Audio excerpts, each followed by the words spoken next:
Good. Hello, everyone. My name is Jeremy Wheeler, and I work for Burleson Construction Company. And today I will be talking about my company's change to start prefabricating more components of a building off-site and then taking them on-site to be installed. Burleson Construction Company is a general contractor, so basically we specialize in restaurants, hospitals, and office buildings. It's been a family-owned and operated business since 1945. And just to give you a little bit of background about the organizational culture, Burleson Construction Company has always been about staying on the cutting edge of technology in the construction industry. And that's part of the reason why they decided to try to start prefabricating more things off-site and bringing them on-site to be installed at the job site.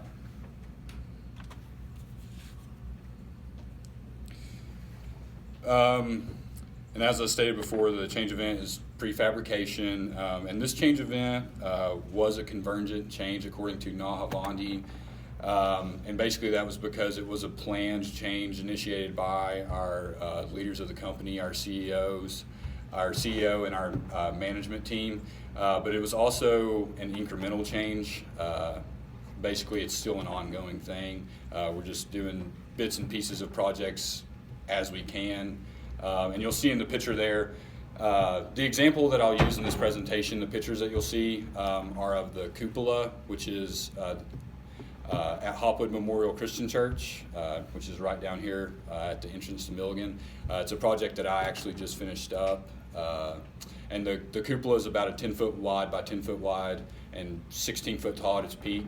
And basically we prefabricated it at our shop. Built the wall panels, put them together, and then built the roof and transported it in two pieces to the job site and put them together and then just set it with a crane.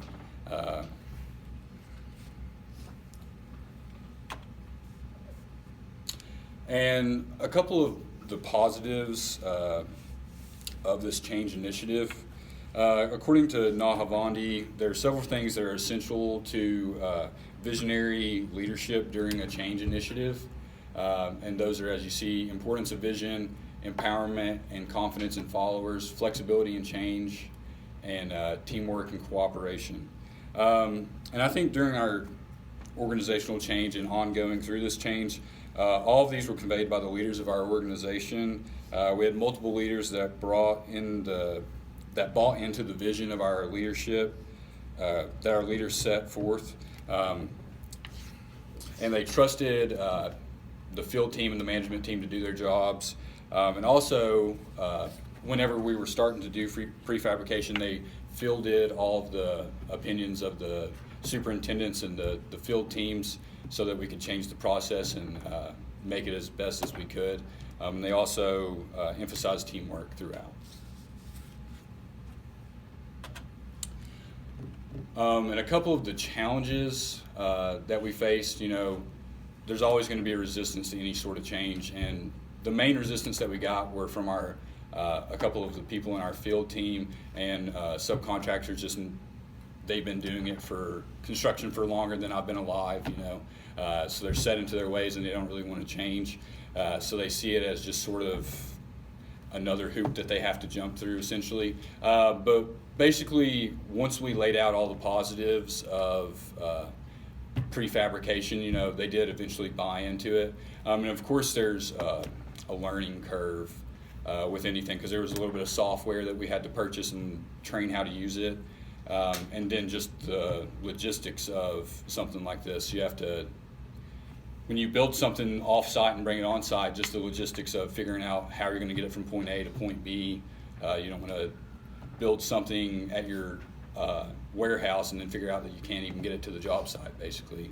And just one obvious positive that we pushed for with this cupola was all of that work would have had to be done up on the roof. And those Pella windows there that you see in the cupola are about 200 pounds a piece, or 250 pounds. So trying to get those set up on top of the roof would be a challenge. And for those of you that don't know, falls are the leading cause of death in construction. So anytime that you can keep someone off of a roof, it's a good thing.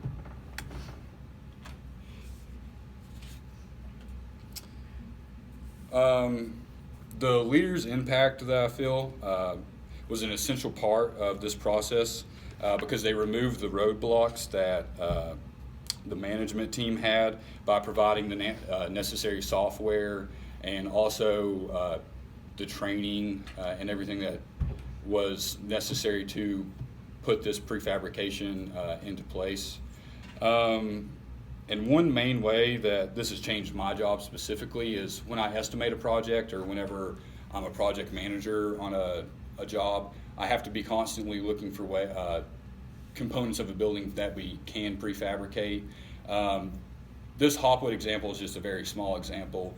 At Grandfather Golf and Country Club, we built their new fitness center, and I believe it's about an 8,000 square foot facility, and we pre-built all of the wall panels off-site in our warehouse and just took them down there on a trailer and framed up the entire building in just a couple of days with just by setting them with a crane.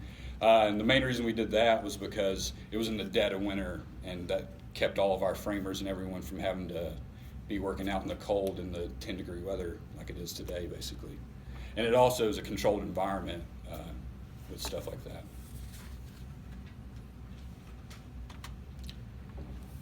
And overall, the outcome of the change event, like I said before, it's an ongoing evolutionary change event. It hasn't exactly finished. We're still looking at trying to expand our prefabrication and everything. But I think it has been frozen, as the example that Nahavandi used in his chapter, into our company's culture, because we're constantly looking at every project and looking at the things that we can try to prefabricate. And there's a reference and questions. What's the cost? Is it about the same? It just depends, really. Like, we probably spent, if you just look at the material costs and stuff, a little bit more on that cupola because we had to get like special rigging made, and we used a lot more bracing in the walls because we put the drywall and painted the siding, like finished the drywall. We did everything, and it couldn't, when you picked it up with the crane, it couldn't torque or rack or anything, or it would totally mess up the drywall. So we spent a little bit more money and material there, but since we were doing it off-site and we had the roof covered, we could basically prioritize like the stuff on the job site, getting it done, and then just work on the cupola on the side whenever we like had a rainy day or anything like that. So overall, it saved us money and labor. Okay. But anything else? Thanks. Good.